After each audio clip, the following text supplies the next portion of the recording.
नेरल्यामध्ये जोगण्या उत्सव फार पूर्वीपासून चालू आहे. त्याची सुरुवात पूर्वी नेरल्या जोगण्या निघत नव्हत्या, परंतु नेरल्यातली माणसं जवळच असणारा सवालकी आष्टा या ठिकाणी जोगण्या पाहायला जात होती. असंच मातंग समाजातला एक माणूस जोगण्या पाहायला आष्ट्याला गेले असताना त्यातला उत्सव बघितल्यानंतर त्याच्या लक्षात असं आलं की आपल्या गावात सुद्धा हा उत्सव चालू झाला पाहिजे. आणि तो चालू करायचा झाला तर मग आपण इथली सोन्याची वाटी जर नेरल्याला नेली तर आपल्याला हा उत्सव नेरल्या चालू करता येईल, अशी एक पूर्वीची परंपरा होती. म्हणून त्या मातंग समाजातल्या माणसानं त्या उत्सवामध्ये मिरवणूक गावात आष्टा गावात मिरवणूक चालू असताना तिथली सोन्याची वाटी हिसकावून पळवून आणायचा प्रयत्न केला व घेऊन आला तो. परंतु तो अतिशय चपळ असल्यामुळं टोटल आष्टा गावात कोणालाही तो पळून गावला नाही. तिथील लोकांच्या लक्षात आल्यानंतर त्या लोकांनी त्याचा घोड्यावरून पाठीमागून पाठलाग केला. त्याच्या लक्षात आलं घोड्याची आणि आपल्या पळण्याची मर्यादा जवळपास संपत आली असं त्या लक्षात आल्यानंतर घोडे आपल्याला पाठीमागून गाठतात तोपर्यंत तो नेरल्याच्या जवळपास आलेला होता.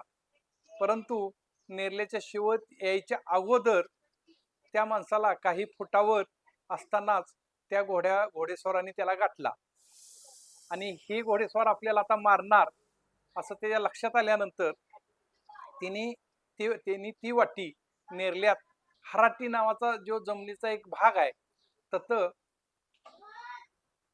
हरिजन समाजातली माणसं ची ती जमीन आहे आणि त्या ठिकाणी ती माणसं शेतात काम करत होती. त्या माणसांच्याकडं त्यानं ती फेकून दिली.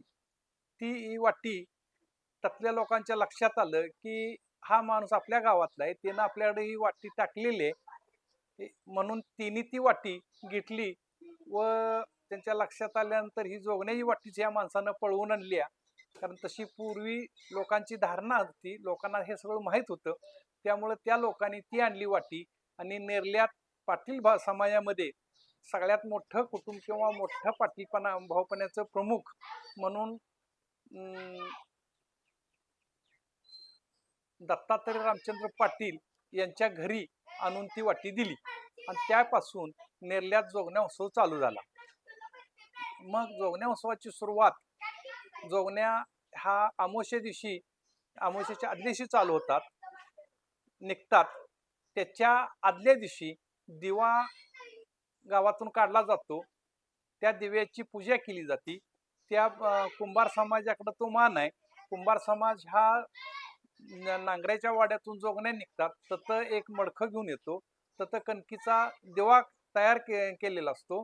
त्या दिव्याचं पूजन केलं जातं व तो माणूस तो दिवा वाजवत गावाच्या पश्चिम बाजूला मारुती मंदिर आहे त्या मंदिरापर्यंत घेऊन गेला जातो. त्याची सुरुवात रात्री 12च्या दरम्यान केली जाते आणि नंतर मग तो दिवा मारुतीच्या देवळात नेल्यानंतर तो पुरला जातो. ज्यावेळेला पुरला जातो त्यावेळेला पहिल्या वर्षी पुरलेला जो दिवा आहे तो त्यातनं काढला जातो. त्या दिव्याला जे काय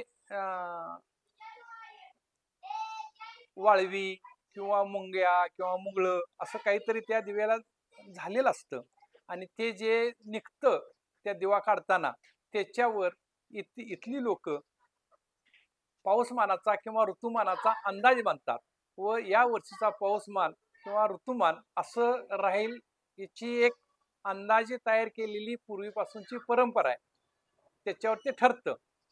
दुसरी दिवशी जोगण्याचा मुख्य भाग असतो.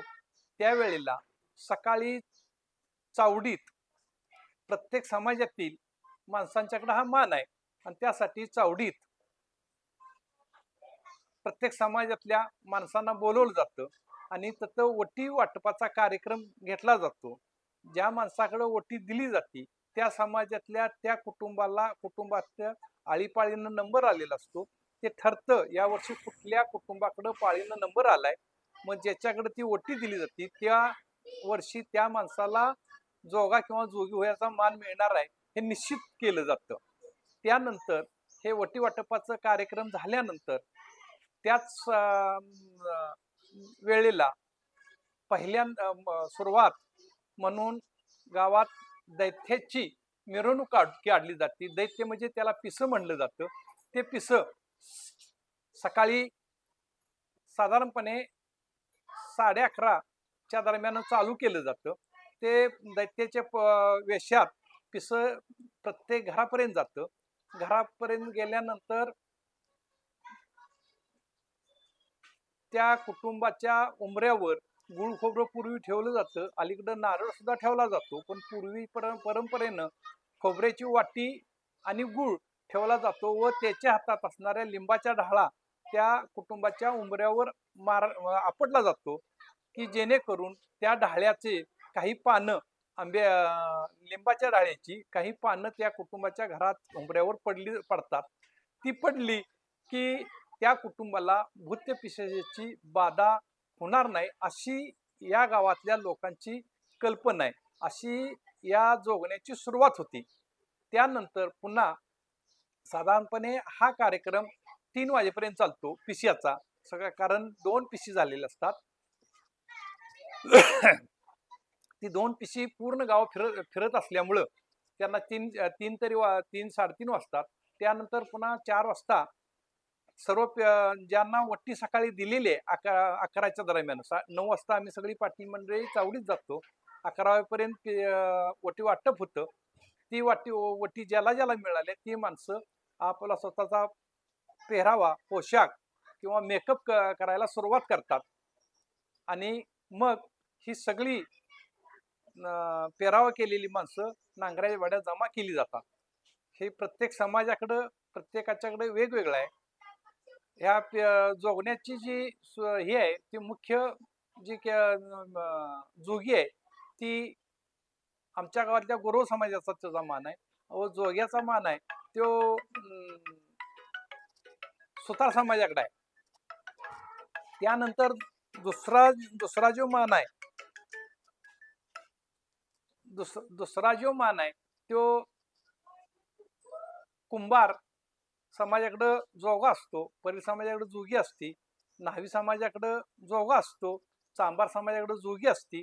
असं ही 3 जोडपी तयार केली जातात. त्या ज्या कुटुंबाकडे ती वटी मिळाली जाते त्या कुटुंबातला प्रमुख माणूस किंवा कर्ता माणूस त्या वेशांतर करतो आणि ही सर्व 6च्या 6 लोक नांगरेच्या वाडा म्हणून आमच्या गावातला एक पूर्वीचा एक वाडा आहे किंवा कुटुंब आहे. त्या कुटुंबात ही माणसं सर्व गोळा केली जातात. त्यांची तिथं पूजा केली जाते. पूजा केल्यानंतर त्यांची लग्न लागतात. लग्न लागून सहवाद्य मग पूर्वी ढोल ताशे असायचा, वाजंत्री असायचे, त्यांच्यात मिरवणूक काढली जाते. ती मिरवणूक साधारणपणे 7च्या दरम्यान चालू होती. ती 7ला चालू झाली की रात्री 12 11:30 12 पर्यंत फिरती. मग ते सुद्धा मिरवणूक निघत असताना त्याचा प्रत्येक समाजापर्यंत जाण्याचा त्या जोगाजोगी फिरत जायचा हे असतो. गावातल्या मुख्य रस्त्याने जाते. अगदी मागासवर्गीय समाजापर्यंत सुद्धा ही माणसं ह्या जोगाजोगींना मिरवणुकीत नेली जाते आणि त्यानंतर रात्री 11च्या दरम्यान सगळं गावात मिरवणूक संपल्यानंतर ही 6ही जोडपी नेरल्यात नांगरेवाडा या ठिकाणी येतात आणि त्यानंतर पुन्हा त्यांची पूजा केली जाते आणि मुख्य जोडपं जी आहे सुतार आणि गुरव यांना तत्त ठेवून घेऊन बाकीची आपापल्या घरी सहवाद्य पोच केली जातात. प्रत्येकाच्या घरात नेऊन त्याला सोडलं जातं आणि नांगराच्या वाड्यात जे जोडपं राहतं सुतार आणि गुरव ह्या दोघांना त्यातले आमच्या नांगराच्या वाड्यातील प्रमुख माणसं त्याला आंघोळ घातली जाते. त्याची सगळी व्यवस्थित ही करून तेल पाणी लावून त्यांची सगळे आंघोळ बिंघोळ करून पूजा करून त्यानंतर पुन्हा त्याला जेवू घातलं जातं आणि त्यानंतर त्यांना घरी त्यांच्या पाठवलं जातं. हा मुख्य जोगण्याचा दिवस अशा पद्धतीनं पार पडतो. दुसरी दिवशी त्या जोगण्याच्या निमित्तानं पूर्वीपासून आमच्या गावाकडं तमाशा आणि कुस्त्याचं परंपरा होती. परंतु अलीकडं कुस्त्या हा जंगली महाराज मठात मोठ्या प्रमाणात आमच्याकडं रामनवमीचा उत्सव साजरा केला जातो. त्या निमित्तानं कुस्त्याचं मैदान घेतलं जातं आणि म्हणून आमच्या भावई निमित्त घेतलेलं जो पूर्वीचं जे कुस्त्याचं मैदान होतं ते कॅन्सल केलं गेलं व फक्त तमाशा होतो व गावातील प्रत्येक कुटुंबातल्या मुलींना त्याशी पाळणं जत्रा पाहण्यासाठी बोलवलं जातं. पाळणे बिळणे सगळे आमच्या गावात मोठ्या प्रमाणात जमा होतात. मुली येतात. सर्व माहेरवाशिनी इथं येतात. त्यांना जेवणाचा कार्यक्रम असतो. प्रत्येक कुटुंबात त्याशी मटणचं जेवण असतं. पै पाहुण्यांना बोलवलं जातं आणि बोलवून त्यांना जेवण घातलं जातं. अशा पद्धतीनं दुसरा दिवस साजरा केला जातो. अशा पद्धतीनं ही जत्रा 4 दिवस सलग 4 दिवस चालती आणि नेरल्यात हा जोगण्या उत्सव मोठ्या प्रमाणात साजरा केला जातो.